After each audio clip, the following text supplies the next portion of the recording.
As muito feias que me perdoem, mas beleza é fundamental.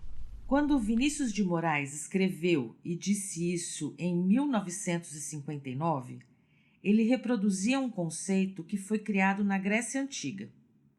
Sim, existe uma origem para o conceito de beleza. O belo, nessa origem, é algo simétrico, perfeito, a expressão do divino. O contraponto feio é a rejeição da perfeição, a negação da arte, o pecado, a treva. É preciso que tudo isso seja belo. Em 2015, nós aqui da Texto fomos contratadas para um trabalho muito desafiador: assessorar a Sociedade Brasileira de Hansenologia, a SBH. É uma sociedade médica de uma doença só, a hanseníase. É causada por uma bactéria que age nos nervos, principalmente das mãos e dos pés, e provoca lesões na pele com perda de sensibilidade, como se o local estivesse anestesiado. Com o passar dos anos, os nervos sofrem danos mais graves, surgem deformidades e incapacidade física. Quando o diagnóstico é feito nas fases iniciais, o tratamento leva à cura definitiva. A pessoa volta à vida normal, sem sequelas. A hanseníase é uma doença negligenciada, cercada de preconceitos. Atinge principalmente os mais pobres. A doença pode ser curada. A sequela pode ser incapacitante e irreversível. Esse é o Texto Casual, o podcast da Texto e Companhia, em que a gente compartilha histórias que vão além dos textos com os quais trabalhamos no dia a dia. Eu sou a Blanche Amâncio. E eu sou a Dani Antunes. Neste episódio, nós vamos te contar como uma doença chamada de feia conquistou o horário nobre em emissoras de televisão. Você vai conhecer como nasceu a campanha nacional Todos contra a Hanseníase. Eu sempre duvidei, se realmente era hanseníase. Esse é um amigo meu, uma espécie de cobaia dos meus podcasts.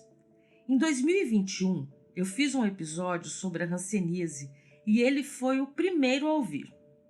Só que antes de terminar de ouvir aquele episódio, esse meu amigo me ligou e me contou a seguinte história. No meu caso foi assim, Dani. Eu procurei o médico para outra coisa, Eu busquei ele que eu tava tendo muito furúnculo, pelo inflamado, essas coisas, Ele me disse que tinha ido num dermatologista se queixando de pelos inflamados, coisa do cotidiano. Só que o diagnóstico no consultório mudou drasticamente. E aí ele diagnosticou ali uma hanseníase. A princípio pediu um exame de sangue. O exame de sangue deu negativo. Aí pediu um exame da pele ali, Um laboratorial, tira um pedacinho da pele. Também deu negativo. Mas mesmo assim ele falou que era hanseníase. E começou o tratamento. Todos os resultados dos exames que o médico pediu deram negativos. Mesmo assim, ele manteve o diagnóstico. O meu amigo duvidou e me ligou. Quando ele ouviu o episódio de podcast que tratava da doença, ele achava que hanseníase nem existia. O que chamou a atenção do médico no corpo desse meu amigo foi uma mancha nas costas. Eu até achava que era uma mancha de nascença, essa daí, Algumas pessoas falaram, tá uma mancha de nascença, Era uma bem discreta, Achava que era. Aí eu sugeri que ele acreditasse no médico e que iniciasse imediatamente o tratamento. E assim que ele fez. Não é porque eu seja lá muito entendida de medicina, mas é porque ele compreendeu que o que faltava era informação. O trabalho para a Sociedade Brasileira de Hansenologia já tinha mostrado para mim e para Blanche que a hanseníase é subdiagnosticada e, por isso, há uma endemia oculta dessa doença no Brasil. Eu não achei um tratamento tão agressivo, era todo mês eu tinha que buscar o medicamento lá no lugar da prefeitura, ali na Prudente de Moraes. Na Rua Prudente de Moraes, em Ribeirão Preto, É onde fica um centro de referência para hanseníase e também para outras doenças. É do SUS. Retirava o medicamento. É um medicamento forte, né? Resseca a pele e tudo, mas assim, no mais é super tranquilo. Esse meu amigo me autorizou a usar a sua história e o seu áudio aqui nesse episódio. Pode usar o áudio então, se serviu aquele. Só não quer que a gente fale o nome dele, mas porque ele é muito tímido. E olha, para ser sincera, eu também preferi que fosse assim. Trabalhando há tanto tempo com esse tema, a gente sabe muito bem o peso do preconceito que recai sobre as pessoas afetadas pela hanseníase. E eu fiz o tratamento, não tive nada, até, segundo ele foi bem no começo, né, diagnosticado. Então, assim, até hoje a mancha que eu tinha sumiu. Eu fui até esses dias no médico lá e ele falou, deixa eu ver a mancha, nem tenho mais, né. O amigo da Dani desconfiou do diagnóstico que recebeu do médico hansenologista porque nas últimas 4 décadas a hanseníase sumiu do debate público, das campanhas educativas e até das faculdades de medicina e outras áreas da saúde. Nós ainda temos preconceito, e aí o preconceito é em todas as camadas. Você me perguntou, na universidade tem preconceito? Tem preconceito na universidade. Esse é um trecho da reportagem feita em 2017 pela TV Cultura de Belém do Pará, durante o congresso da SBH, que aconteceu lá naquele ano. Quem dá a entrevista desse trecho é o médico hansenologista Cláudio Salgado, que na época era presidente da SBH e é professor e pesquisador da Universidade Federal do Pará, a UFPA. A universidade não pode acabar com uma doença antes dela desaparecer. E a universidade fez isso hoje. Então, as pessoas, os profissionais estão saindo da universidade sem saber dar diagnóstico de hanseníase. Olha o tamanho desse desafio. O bacilo de Hansen circula pelo mundo desde o Egito Antigo, muito antes de Jesus Cristo pisar na Terra e de o cristianismo propagar um dos conceitos do que pode ser feio, o pecado. Hanseníase é como chamamos a lepra no Brasil. Na Bíblia, a lepra é uma das maldições que recaem sobre as pessoas consideradas pecadoras e também uma das mais temidas. Por causa de Lázaro, o personagem bíblico descrito com a doença, a lepra inspirou um adjetivo infame, lazarento. No Brasil, os primeiros registros da hanseníase começam a aparecer nos anos 1600 e chegaram nas caravelas. Mas espera aí, Blanche, a gente não está aqui para contar a história da hanseníase. Nesse episódio, a gente vai contar a história da campanha Todos contra a hanseníase, que foi uma das coisas que impactou aquele meu amigo, aquele do começo do episódio. Então, conta, Blanche, como é que começou essa campanha? Em 2015, nós voltamos de São Paulo do trabalho para o Simpósio Brasileiro de Hansenologia da SBH com uma questão que incomodava muito. Apesar de o Brasil ser o segundo país com maior número de casos da doença, perdendo só para a Índia, muito pouco se falava sobre hanseníase. Quase nada. Na imprensa, que era o foco do nosso trabalho, algumas pessoas argumentavam que a doença nem existia mais, mas outros jornalistas diziam que não poderiam fazer reportagens sobre a hanseníase porque ela era uma doença muito feia. Mas existe doença bonita? Só que com o tempo, eu fui compreendendo que a maior feiura da hanseníase E talvez o maior dos pecados? não é a doença, não são as lesões que podem ou não aparecer na pele dos pacientes, mas é a ignorância sobre a hanseníase e o preconceito. Aí eu me pus a pensar, e a filosofia ajuda muito nessas horas. Existe um problema. Fomos contratadas para fazer assessoria de imprensa para uma sociedade médica de uma doença só. A assessoria de imprensa é uma estratégia de informação e conquista de jornalistas para que eles divulguem um assunto como reportagem. E inúmeros jornalistas diziam exatamente isso. Essa doença é feia, não dá para fazer uma reportagem. E qual é a solução para isso? A filosofia, de novo. Se justo a imprensa que ajudaria a levar esclarecimentos à população não poderia fazê-lo, se o objetivo era esclarecer a população, então vamos pular a imprensa e vamos diretamente na população. E encontraremos os jornalistas lá, na população, junto com professores, pais, autoridades públicas, profissionais de saúde, que desconhecem essa doença. E dinheiro para fazer isso? Isso foi outra barreira. Melhor ainda, nós somos profissionais que trabalhamos com discurso. O discurso falado, escrito, desenhado, todo tipo de discurso que seja transformador. Começamos então com um nome que não poderia ser melhor. Todos contra a hanseníase é inclusivo. Já disse que é um tema que pertence a todos nós. Contra a hanseníase já faz um alerta de que ela está aí. Conversamos sobre a criação de um mascote e ele precisaria de um nome.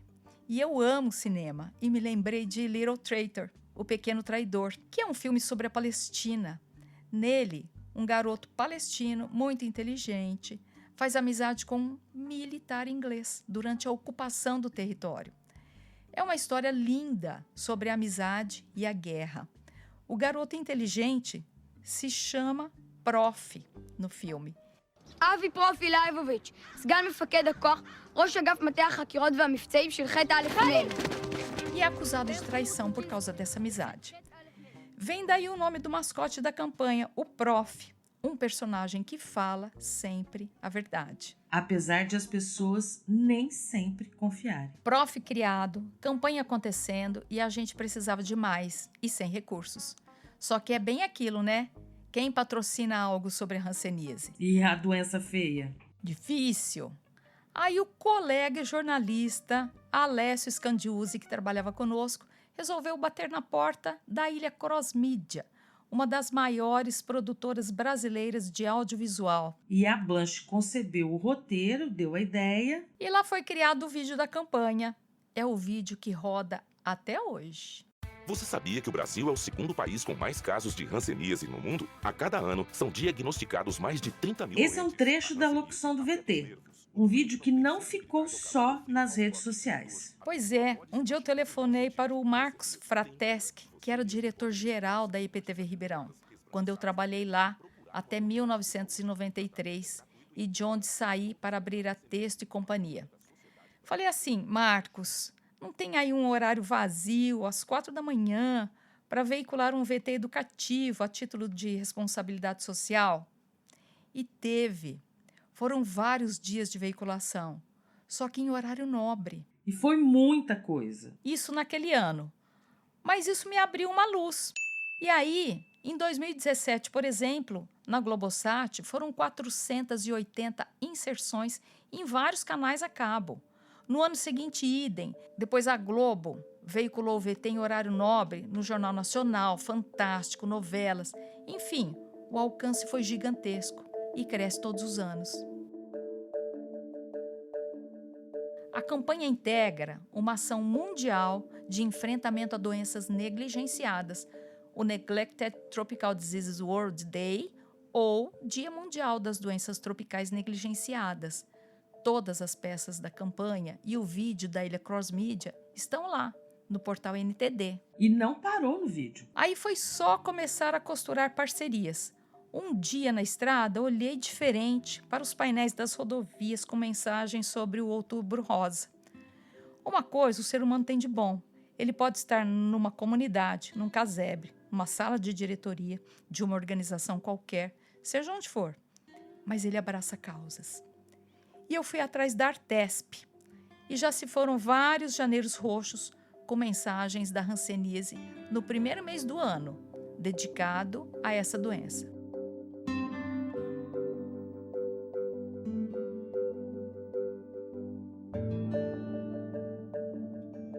Você ouviu a gente contar desde o começo desse episódio que a gente teve que criar uma campanha para cavar espaço de mídia para dar visibilidade à hanseníase.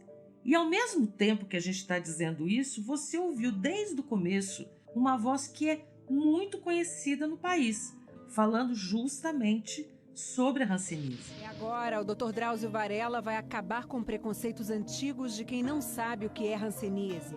Quando a Poliana Brita anunciou o quadro do Dr. Drauzio Varella no Fantástico, isso em agora, 2019, eu tive certeza de que a estratégia da campanha tinha dado certo. Alzira tinha 14 anos quando recebeu o diagnóstico.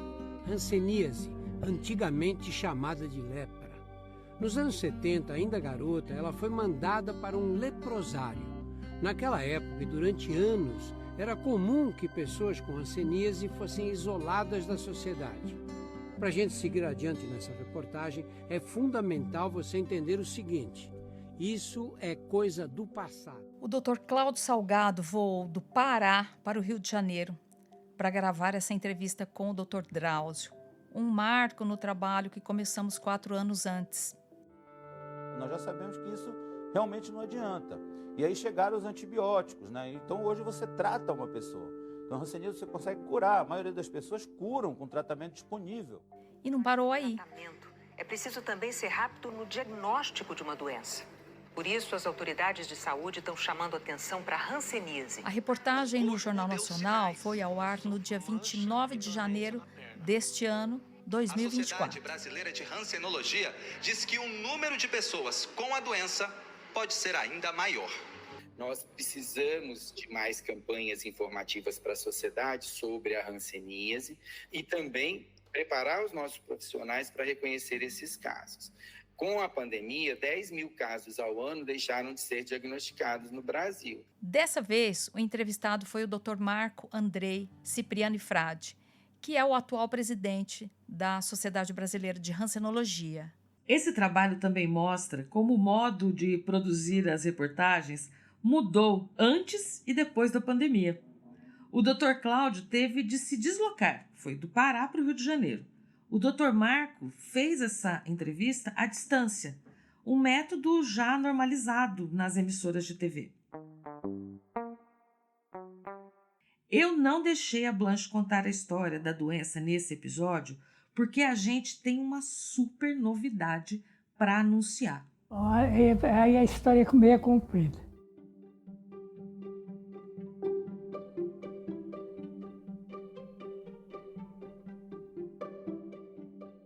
Nesta semana, a Blanche estreia como única host de um podcast. Meu nome é Blanche Amâncio, sou jornalista e em 5 episódios vou te conduzir a uma viagem pelo tempo e aos laboratórios da Faculdade de Medicina de Ribeirão Preto, que tem um dos mais importantes centros de pesquisa sobre hanseníase do mundo. A Flor da Pele é o título da primeira temporada do podcast do Departamento de Pós-Graduação em Clínica Médica da Faculdade de Medicina de Ribeirão Preto, da USP, concebido e produzido pela Texto. É nesse canal que você vai conhecer a história da hanseníase e as estratégias de identificação e combate ao bacilo. Por aqui, esse episódio já acabou.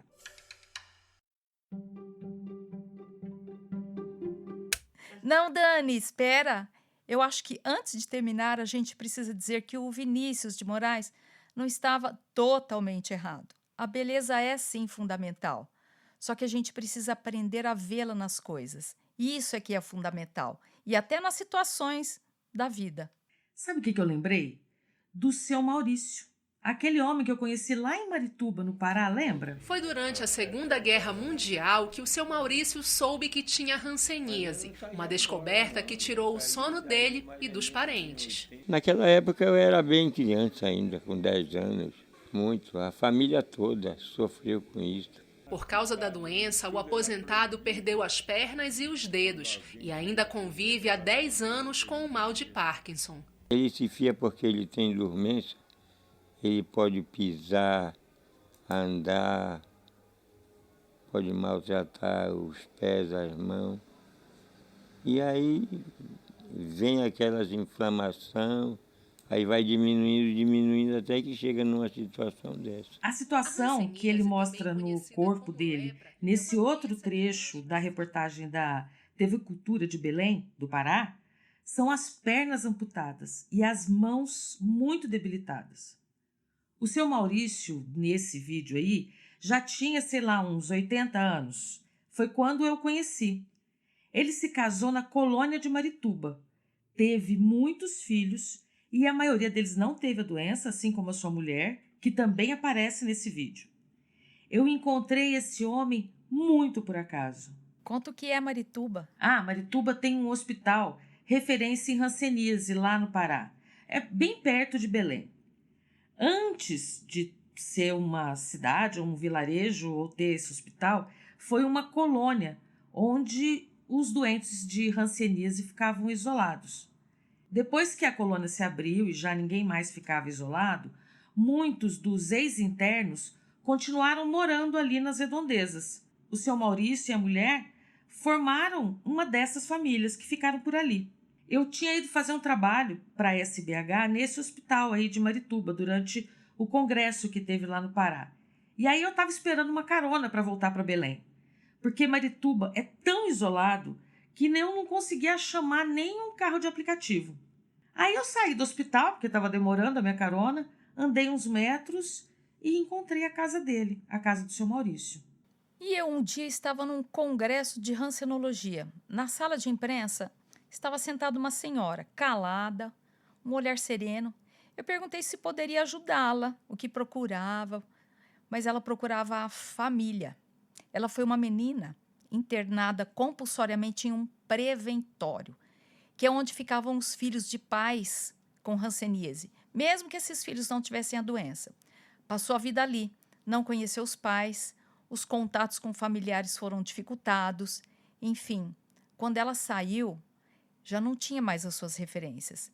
Acho que ela procura algum familiar até hoje. Isso aconteceu também com o senhor Gilberto Bardella, filha dele, né? Ficou também num preventório.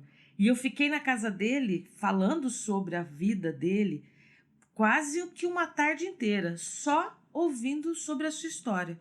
Mas a dele já está no podcast A Flor da Pele. É verdade. Então agora acho que acabou mesmo, né? A não ser que a gente faça um canal só com essas histórias. O que você acha, Blanche? Tem beleza em muitas delas.